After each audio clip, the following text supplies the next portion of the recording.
bisa jadi kalau kita lihat dengar sekilas itu khas ya untuk OA tadi, untuk osteoartritis, suatu peradangan sendi. Tetapi ya tentunya tidak bisa dipastikan begitu saja, harus diperiksa. Makanya sekarang pemeriksaannya itu kan banyak ya, dari X-ray, kita bisa lakukan diagnosis, anamnesis dan lain sebagainya. Periksakan ke dokter atau bagian reumatologi begitu ya, untuk bisa dipastikan.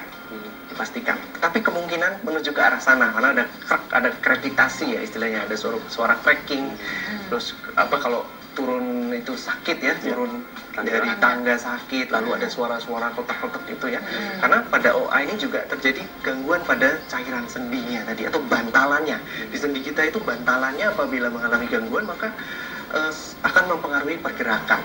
Mulai dari gerakannya tidak smooth sampai ada suara-suara begitu. Jadi semacam itu. Jadi mungkin bisa karena itu, dan kita lihat tadi pada Ibu Ella tadi berat badannya ya cukup berat ya, obesitas barangkali atau obes ya, maka harus diatasi juga di situ karena berat sekali lututnya tadi.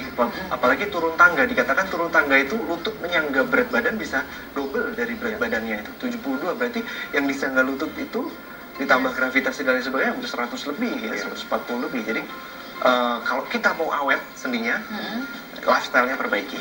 Baik, nah dok, kalau begitu apakah orang yang memang terkena osteoartritis ini ya ada terapi khusus yang harus dilakukan?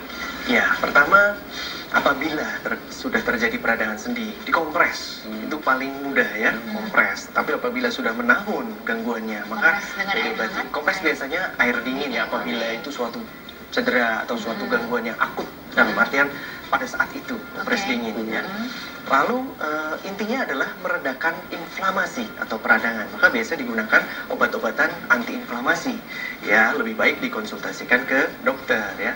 Semacam apakah? Karena sekarang sudah berkembang obat antiinflamasi itu juga ya. Lalu kurangi berat badan. Ya, itu sesuatu yang hampir mutlak pada osteoartritis ya. Kurangi berat badan. Ya, kalau perlu konsultasikan juga. Dan apabila perlu kita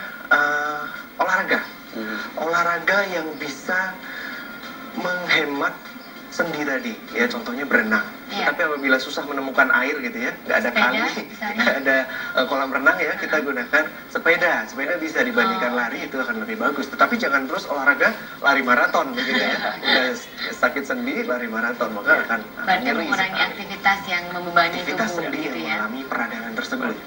Dan nutrisi perhatikan, jangan justru yang bikin semakin obes, tapi justru yang punya potensi khusus, misalkan dia punya efek tertentu yang bisa membantu meredakan peradangan. Baik.